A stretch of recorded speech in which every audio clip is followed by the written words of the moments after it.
Hi, Mac Pierre-Louis here, attorney at law and mediator, managing attorney at Pierre-Louis & Associates PLLC, a Houston law firm. You can reach me at macpierrelouis.com. Hi, I'm Shelly Ann Simon. I'm the managing attorney here at the Law Office of Shelly Ann Simon. You can reach me at www.shellysimonlaw.com. So welcome back. In this segment, we're discussing child support in the context of immigration and family law. Matt, can you give an example of how child support situation would come up in family court that you may have to give deference to another country's laws? Sure. A typical situation arises when parties live in one country and they have a court order for custody over a child. Then they move to this country and the order that came into this country does not address child support or addresses child support in accordance with the old country's numbers, where in many times the amount of child support is really low. So what we will typically do is register that foreign order into Texas, into our courts, and modify the order so that we can either add child support or increase the child support amount so that it's reflective of Texas law. So what about if a divorce happened in another country?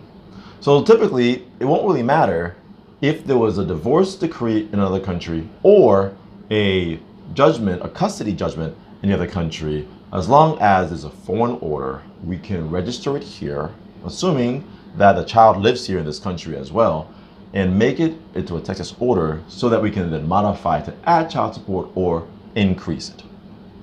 Generally speaking, in immigration law, parents who are non-citizens and in arrears for child support may not be able to renew their green cards, get naturalized for citizenship, or freely travel. And sometimes if you're in arrears for child support, you might not be able to get your passport renewed because the U.S. State Department might actually put a hold or a block on it to keep you from leaving the country. Because let's face it, if you owe that much in back child support debt, you might be considered a flight risk because you're fleeing justice in this country. So a lot of times it makes sense to talk to an attorney so you can address the back child support issues that you might owe.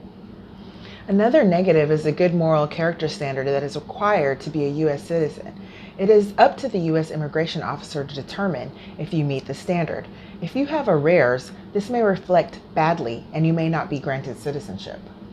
So there's so much that can be said on child support and how it intersects in family and immigration law. But right now, we can't really go too much into it. If you have other questions, you might need to consult an attorney so that they can give you guidance on how child support law might impact your particular case.